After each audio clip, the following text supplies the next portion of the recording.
Well, good afternoon. Friends, we're making incredible progress in our provincial vaccination plan. As of today, over 820,000 doses have been administered in Ontario, and more than 269,000 people are fully vaccinated. This is more than any other province in the entire country. And our vaccinations of phase one priority populations is nearing completion, including the residents, staff, and essential caregivers in our long-term care and retirement homes, and adults in First Nations, Métis, and Inuit communities, including in northern remote and higher risk communities. This could not have been accomplished without the dedication and hard work of an army of frontline healthcare heroes. We're also grateful for them for the vital role they're playing in fighting this terrible, terrible virus. I said we'd be ready when the vaccinations arrived, and we are. Thanks to the incredible work of General Hillier and the Vaccination Distribution Task Force, we have a solid plan and are ready to get the needles into people's arms as soon as the doses arrive. Over 2 million more doses are expected to be here before the end of March, including 194,500 doses of the newly approved AstraZeneca vaccine. And the extension of 4 months between the first and second shot is a game changer in getting more people vaccinated quicker. We're also encouraged to hear today that J&J single shot vaccine has now been approved for use in Canada, giving us a fourth vaccine in our arsenal. We're now looking ahead and gearing up for phase two, with a focus on vaccinating those who face the greatest risk from this virus: our seniors, individuals with specific health conditions, people living in congregate settings, and those who cannot work from home, such as first responders. This will help to prevent further COVID-19 deaths, hospitalizations, and transmission. And as the vaccine supply increases, we want to make it easier for people who want shots to get them. So we'll be mobilizing every member of Team Ontario. Vaccines will be administered in hospital clinics, primary care settings, mass vaccination sites, mobile clinics, and pharmacies across the province. We've also launched a pilot program for an online booking system and a call center to help make bookings at mass immunization clinics. The light at the end of the tunnel gets brighter. So let's keep working together to beat this. God bless the people of Ontario. Pass it over to the General.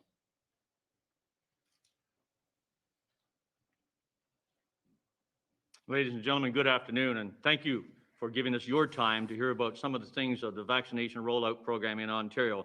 And I will say to you that in this last 3 to 5 days, we've had a seismic shift in our vaccination opportunities and the program to roll it out. So this afternoon, I'm going to take a few extra minutes, just walk through a little of the background review, where we are right now, where they are going in the program, and vaccine updates itself. Just a little review of the task force mandate, and with the Premier's announcement of the start of phase two here, as he said just a minute ago, I just wanted to take a minute and review just how far we've come in 3 months.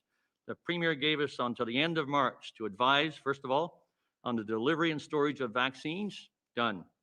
Provide clinical guidance on administering the vaccines, done. And of course, that is a living subject and still being done.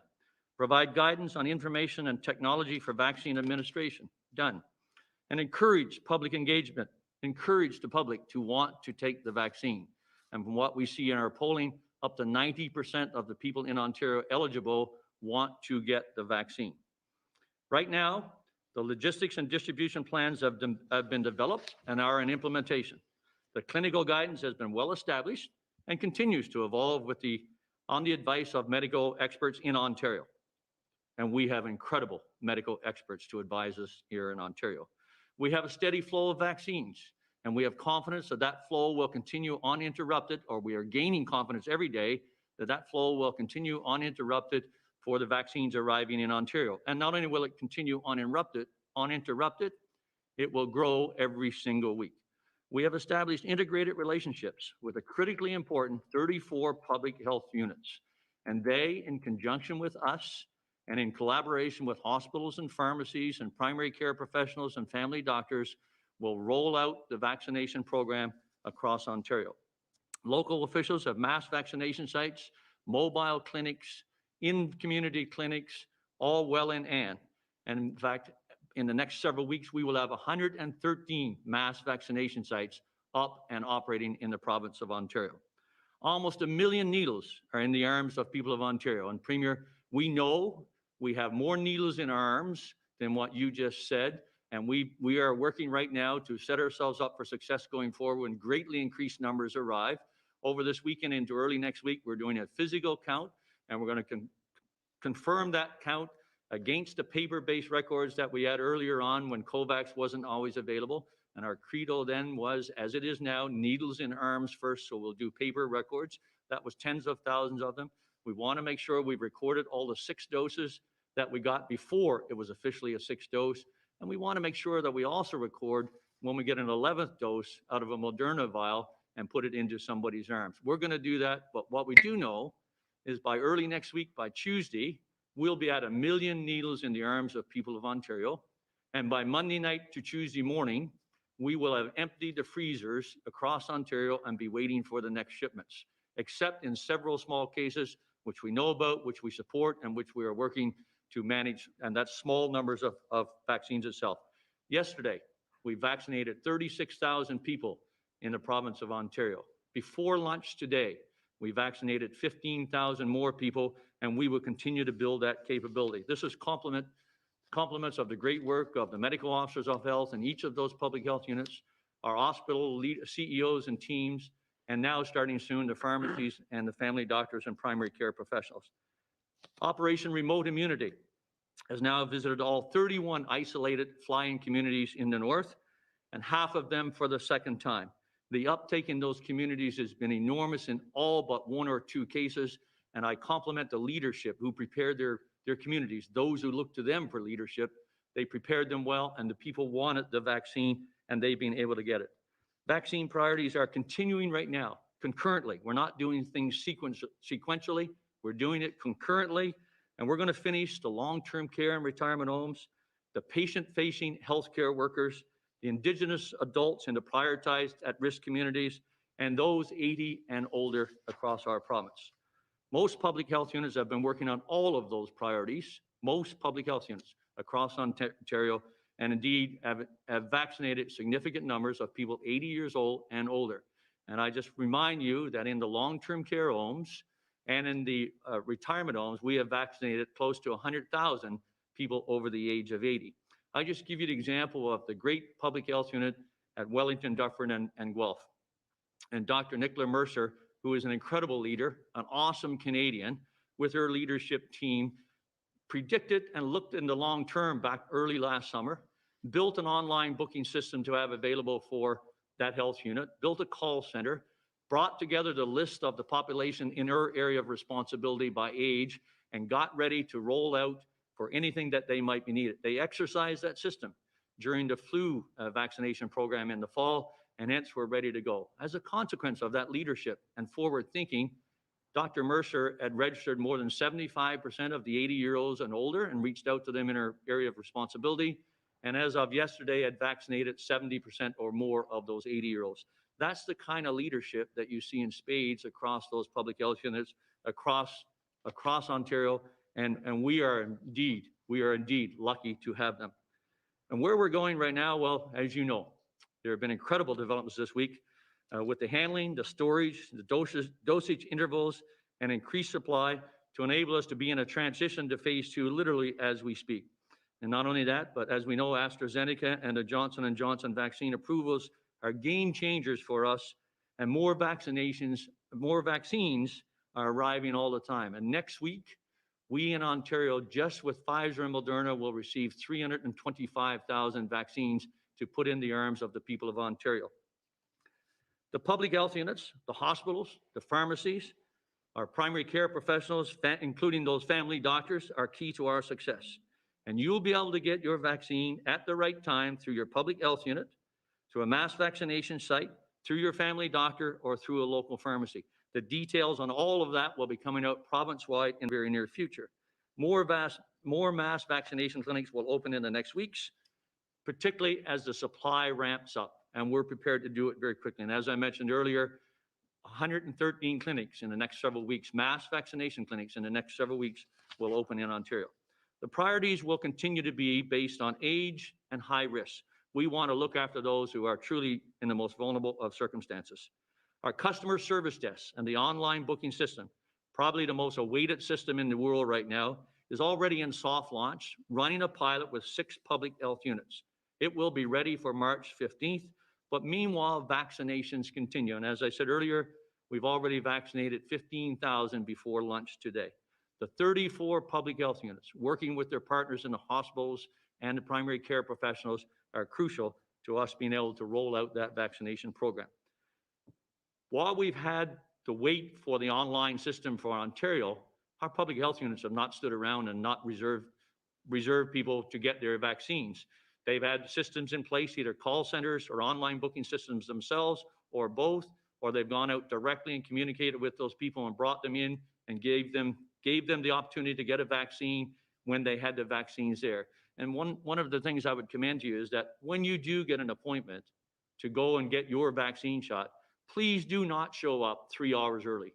That's what we know, that people are eager to get it. We know that they're anxious to get it and make sure they don't miss their spot in line. But if you have an appointment, that means there's a vaccine reserved for you, and you will get it during that time frame. Show up 15 minutes early, please, because what happens is you end up standing outside, and then people see lines forming outside and get anxious about their appointment and show up even earlier, and that's obviously not what we want, particularly in this weather. The appointments are being made. AstraZeneca, obviously approved. This is a great vaccine. And I just quote to you the words of Dr. Robin Williams, who advises our team. And she said, you know, this reduces hospitalization and death in a huge way. And she said, it's a good vaccine. If we could get the flu vaccine to that level of efficiency, all the medical professionals would be doing cartwheels. They'd be so happy with it. It is a good vaccine. We're going to follow the best medical guidance that we have and start vaccinating those from age 60 to 64 next week in participating pharmacies. So those born in 1956 through to 1960. We will get 190,000 just over that will arrive in Ontario on the 10th of March in just 5 short days. And up to 500 pharmacies in Kingston, Toronto, and Windsor-Essex will be part of the soft launch, along with our family doctors and primary care professionals, and we will roll it out through those channels. More details will follow in the coming days as to which pharmacies and where you go and how you would go and book with their systems. But the planning is now complete and the final preparations are being put in place. Johnson & Johnson, it provides an incredible opportunity for us and is truly the icing on the cake in this vaccination rollout. 1 needle with high efficacy, 1 dose. So ideally suited, we believe, and we'll walk through this and get it right, ideally suited for folks who are hard to get to sometimes for a second dose, maybe such as the important farm workers, many of whom are migrant, who guarantee our food supply. And on the other hand, perhaps the homeless, who we can get to once, but maybe not get back to a second time, and other places. It is easy to store and ship, and is much anticipated to arrive in Ontario. We know it's approved, of course. We just don't know when our first arrivals will show. The needle interval. This really has helped us have a seismic change here and shift in this past week. The change in needle interval to up to 4 months is that seismic shift. And having 4 months or up to 4 months between needles means we can significantly increase the program and get a level of protection to the people of Ontario that we want to get much sooner in much greater numbers. The province will take full advantage of this opportunity to protect more people and to do it as fast as we possibly can. The aim now is to crush the numbers in the plan. And I know that Dr. Dirk Hillier this morning in the technical briefing talked about by the end of June, we should have enough vaccinations to get 1 needle in the arm of every person in Ontario who is eligible and wants the vaccine by the end of June. I want to actually challenge us even further, and I want to say by the first day of summer, we want to have vaccine supply dependent. We want to have a first needle in the arms of every person in Ontario who is eligible for the vaccine and who wants to get it. At the beginning of December, we didn't have a single vaccine to work with, and now we have 4. The task force worked to deliver the Premier's challenge to establish the foundation upon which we can build an equitable, ethical, and timely vaccination program. And we've done a variety of other things. The Minister of Health announced yesterday that the province now has a contract with the pharmacies who will play an essential role in getting those vaccines in arms. Agreements have also been reached with the Ontario Medical Association and doctors throughout the province so that they become a crucial channel to deliver those vaccines to their patients and more.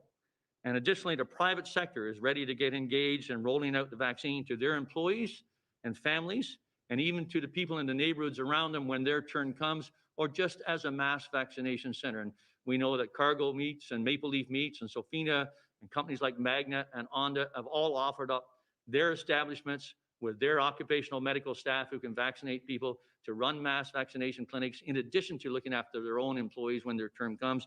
And we will take all of them up on those offers.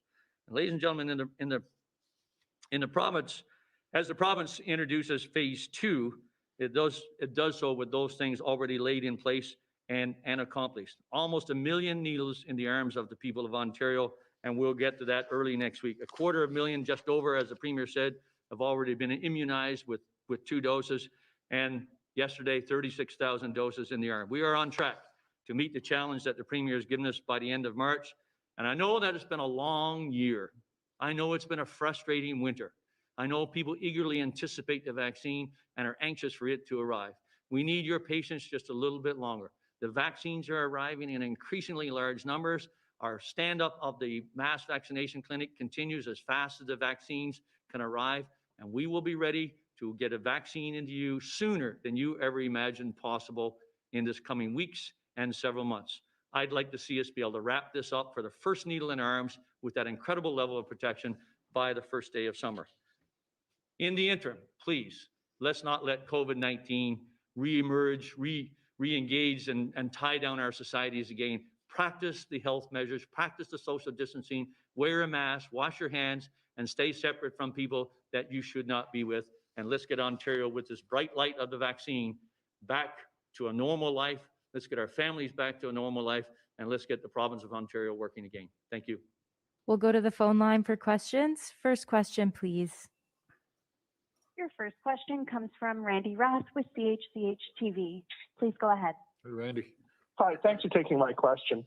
I'm wondering how, if people between 60 and 64 choose to take the less efficacious AstraZeneca vaccine, and they don't live in an area where there will be a pilot project in the pharmacies, how do they go about getting that injection? Randy, thank you for the question. This is for the first dose of AstraZeneca only in that pilot project, Randy. We've got 190,000 doses. That is a relatively small number for the slightly over 1 million in that group, 60 to 64. So the week after, when we get the next shipment of AstraZeneca, or a week following that, we will open up more pharmacies across Ontario to eventually have the pharmacy chain right around Ontario working. So it's only because of that first shipment of 190,000 that we're doing it in a smaller area with up to 500 pharmacies. We'll enlarge that greatly and use that pharmacy channel, which has immense capacity to get the vaccines to the people of Ontario very quickly. Follow up? So it won't be available if you're not in one of those test zones next week. And also, once people are, everybody does have their first vaccine, and then we have to wait 4 months for a second dose. What do you think will happen with the color coding in the various public health units? Will they all go to green, or will they still be in lockdown? Like, what will life look like after people have their first vaccine shot? I think Dr. Williams would be the best to answer that. Yes, well, I think that's one area that we are wanting to look at. Key in there is, of course, as the general has alluded to, as we go through and vaccinate, as we see or anticipate that the case counts start to drop, as our numbers drop, then of course the framework would be impacted accordingly in there. Now, I think the question you're asking for, are there certain parameters within the framework that we might want to adjust depending on if the levels of vaccination?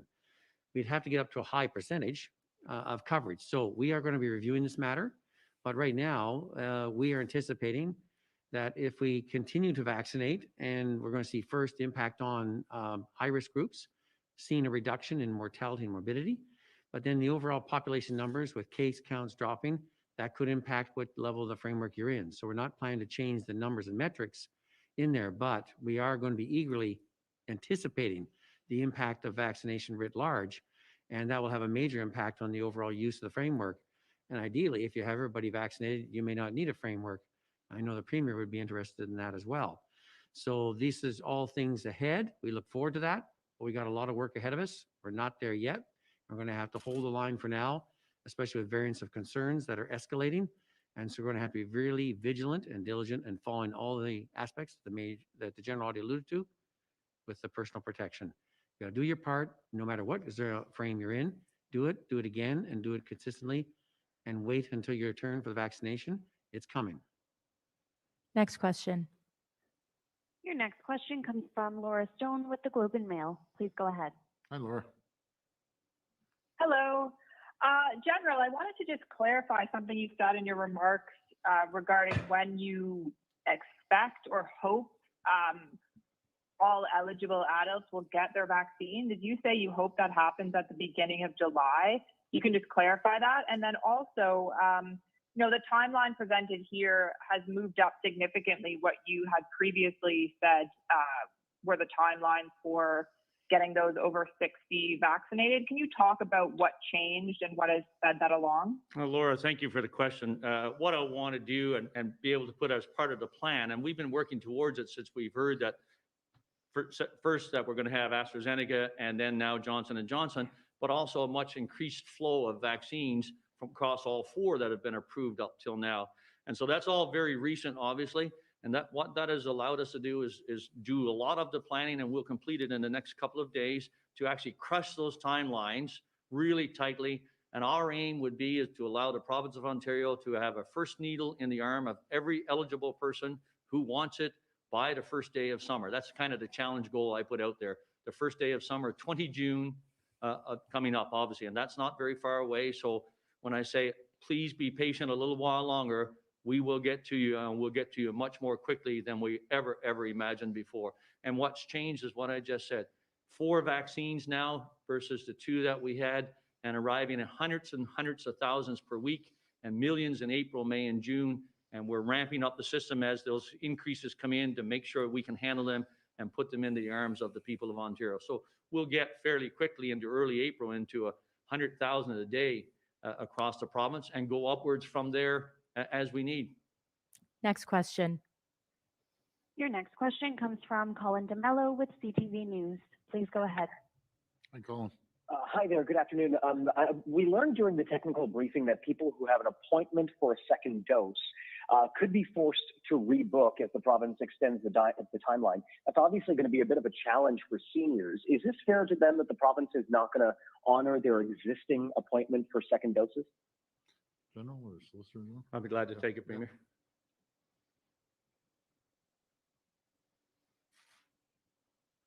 Thank you for the question. We are going to honor our commitment for the second dose for those vaccines that require a second dose. It's just that now, as you heard from Dr. Williams and Dr. Hillier this morning about the interval being extended, that's what we are going to do starting on the 10th of March. So over the next several days, there'll be groups of people who will get their second dose because it's too late to cancel them or not cancel, postpone their appointment out to further in the spring or early summer. But as of 10 March, that's what we will start doing. And that allows us to protect far more people with that huge level of protection. Look, I'm not a doctor. I'm an operator. I always have been. And here's what I understand in my terms as the way the vaccines work. The first one gives you an immense amount of protection. And the second one just adds a little bit in most cases to that protection, but acts as a booster to make it last longer. And so we know with those first needles, particularly in Pfizer and Moderna, but not just, that is an incredible level of protection, and allows us to perhaps mitigate a third wave, to protect people that otherwise would get COVID-19 or transmit it, and be able to do it so quickly as to be almost unbelievable. And that's what we want to do. So we will meet our commitment that the people of Ontario who take Pfizer, which is a 2-dose regime, AstraZeneca, 2-dose regime, and Moderna, that they will get their second needles. It'll just be an interval now up to 4 months. Follow-up? Thank you. I wanted to ask about vaccine wastage. Yesterday, we had learned that so far 1,500 doses have been wasted in the province, and the health minister says that the province has planned for wastage. I'm wondering what percentage of the overall stock are you anticipating could go to waste, and is that number at all acceptable? First of all, any wastage we'd like to see disappear completely. But look, let's put this into context here. We're less than 0.2% of wastage. That averages out to about 19 doses a day when you're dealing with 35,000 doses that are wasted. So you say, oh, that's a terrible thing, and it is. We'd like to have every one of them. But I've been out to many vaccination sites, being with the pharmacists, the anesthetists who draw those vials, draw the doses out from the vial, working with the teams to how they do it. And every place we go, we talk about what is the wastage. And almost every time the answer is zero. And when there is wastage, because there is, as you saw yesterday, it comes in a variety of ways. Number one, when you put a needle into the rubber cap that seals those vials, occasionally the particles in that rubber cap are pushed into the vaccine itself, and you can see them there because those specialists look for that, and then they discard that vial. They're not going to put that into somebody's arm. Secondly, sometimes a vial shows up and it has a different coloration. They discard that vial because they're not going to put it into somebody's arms. Earlier on, there were vaccines, doses that were missed without question because we did not have the 1 cc syringes to be able to draw the doses, and sometimes you didn't get the 5 out of a bottle, and that was a wastage. But now with the equipment in place, that continues. So let me just say, it's not because of carelessness, it's not because of leaving it out of the fridge, not because not having it in the freezer, it's because of the characteristics of the vaccines itself. And all I would say is this, I've met so many people at those vaccination sites who are doing the vaccinations themselves. They are consumed by getting that 6th dose, by getting an 11th dose out of the Moderna vials, and consumed by making sure that not one single dose is lost unless there is no possible way to prevent that. You know, when we first arrived there, we heard there is wastage in vaccination programs. In the flu vaccine, for example, it's 5% or more. We said, okay, if we can be less than 5%, that'd be wonderful. At less than 0.2%, that is an incredible compliment to the medical professionals who are looking after the vaccine and are doing all the things that we in Ontario need them to do. And we should give them a vote of thanks for their incredible, incredible work. Yeah, that's what stood out to me, General, when we went to look at these vaccination centers. Just imagine sitting there, how tedious it is with these syringes getting the exact amount. These folks are heroes. I don't know how they did it. Matter of fact, I don't know how they kept it down to 0.2%. Just hour after hour, them putting these vaccines in the vials and into the syringes. But man, they're incredible. So thank you, everyone who's doing that. You're doing a great job, by the way. Next question. Your next question comes from Rob Ferguson with the Toronto Star. Please go ahead. Hi, Rob. Hi, I guess this one would be for the general. You outlined that the Johnson & Johnson vaccine would be more for people like migrant farm workers and people without homes. But I think we'll be getting a lot more Johnson & Johnson than to supply those two populations. So I'm wondering where else it might go since it's so portable. Will it be for mobile clinics going to the hot zones? Could you just give us some other examples? Rob, first of all, let me just tell you that we have not made a determination based on the medical advice because where the vaccine was just approved, we'll need some time to have those medical experts to look at what's called the monograph and to get all the details for it. Everything we know says that Johnson & Johnson is an incredible vaccine, a high efficacy rate, and 1 needle. And so I was just really musing as part of our thought process and how we'll start to look at this, that when you have populations where it's sometimes hard to get to somebody for a 2nd dose, that might be good. And that's why I use the example perhaps of the farm workers. But it's an incredible vaccine, and we will use it across the population when we get more doses and when we get larger numbers of doses. So we will use it across the population, not just for groups where it's hard to get a second visit, because having that 1 needle vaccination program, that's a game changer almost in and of itself. And particularly if we get large numbers of the Johnson & Johnson in the spring here. Follow-up? Yes, thank you. And as a follow-up, you were saying the 2nd dose interval will be up to 4 months, as we all know. I'm wondering how that might change with with increasing supplies, do you think it will still take until, into the fall to get all those second doses done? Or do you think that, the supply situation might be such that they could be done earlier, perhaps by the end of September or something like that? Well, everything depends on the supply. As early as we can get the supply, we'll get them into arms. And, we're just hearing as we come in here that potentially we'll have another 700,000 Pfizer in March, at the end of March itself, and then several millions more in April, May. And so that will help us pick up the speed of getting those first needles in arms, and therefore be able to start giving the second needles to people even earlier. So rather than waiting until all the first needles are done, as we get through the population, then, the over 80s who have not had the second needle, we'll be able to start with them earlier. And that means we'd be able to finish earlier. So I don't have a date time, but something, if the vaccines are there, the capacity in the province is there to put them into the arms almost as quickly as they arrive, and very shortly after, if not as soon as they arrive. So I'm optimistic that it's going to be much earlier than the fall to get those second needles finished. I don't want to put a time on it yet until we get a chance to look at what the supply is. Last question. Your final question comes from Miranda Anthesol with Global News. Please go ahead. Hi, thanks for taking my questions. How are you? So yesterday we saw a number of seniors waiting in the cold to get vaccinated in Newmarket. And General, I know you commented briefly on this, but the seniors we've spoken to say they showed up 10 minutes early for their appointment, but they still had to wait hours in line. Some just left because their wife had an underlying condition and she was sick, so they had to go home. So my question is, how is this acceptable, and what are you going to be doing to fix this?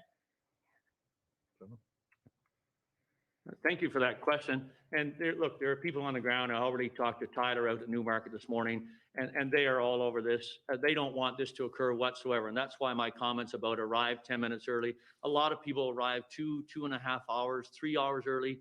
Then others arrived and saw them standing in line and got anxious and had it to that line. They were moving it through as quickly as possible. I would just commend to people, be there 10 to 15 minutes in front of your appointment. You'll get your vaccine at the appointed time or really close to it, so you don't have to wait 2 or 3 hours. There are all kinds of other measures being taken, though, as people showed up. I know in York yesterday, they had some buses moved up so people could actually go sit in a warm sort of area and still stay socially distanced, and looked after them that way. So all kinds of measures been taken, and they've been taken by the leadership on the ground that I just talked about being so darn good, who are proactive. They don't want this to happen. They want to look after the people that they serve, and they want to get them the vaccine as efficiently as possible. And that's what they're doing. And when they have hiccups, they'll be better on the other side of the little bump in the road or the hiccup than they are on this side of it. Thank you. Follow up? Thank you. And my last question is that we've been speaking to doctors who say they're not getting any guidance on distribution of the vaccine, and they're seeing hospitals that they work out getting inundated with people who just don't know where else to go. So my question to you is, what do you say to doctors who are critical of the rollout plan, and what kind of guidance and briefing are they getting right now? I haven't been able to talk to every single doctor, so you're always going to find one or two or more who will want to criticize it. We have come to an agreement. We, the Ministry of Health, has come to an agreement with the Ontario Medical Association to ensure that the doctor's part in the vaccination rollout is covered by that agreement. They will be part of the AstraZeneca rollout starting literally next week, and will continue on from there. Whether they do it in their offices, whether they'll be part of a mini mass vaccination clinic with a group of doctors coming together to look after their patients and more, or whether they will continue to be part, as they have been up till now, of what somebody called a SWAT team going into residents where seniors are, or people with chronic care conditions. The primary care professionals, our family doctors, are part of the rollout here going forward. They will have more and more information over the next days and weeks as the vaccines roll in, and they will be a part of that rollout. We want that channel to take the vaccines out to the people of Ontario. We'll start with AstraZeneca specifically into their offices, but part of clinics and part of those mobile teams and part of SWAT teams also. Just before we wrap up, I just want to thank everyone at the table, but I really want to thank the thousands and thousands of frontline healthcare workers. And you just see Ontario, and it's not about me, it's about all of them becoming a well-oiled machine, and the logistical undertaking is absolutely staggering. So as soon as the vaccines come in, we're getting them into people's arms. But again, I just want to thank each and every one of you. You're just absolutely amazing. And I'm very, very grateful. And for the people of Ontario, I'm feeling super positive. Yes, we have a long ways to go still. Yes, there's always bumps in the road, but I'm just feeling real positive with more vaccines and what I'm seeing out there on the ground. And people are, we're just getting better as we go. When I say we, all Ontarians. So folks, please stay patient. There is light at the end of the tunnel, and I'm feeling real positive this week and more positive every day as we move forward. So thank you. God bless each and every one of you. And before I forget, I want to wish my daughter Kayla, that I never get to see, a very happy birthday. Unfortunately, I won't be able to see her today either, but I love you, honey. Thank you. Thanks, everyone.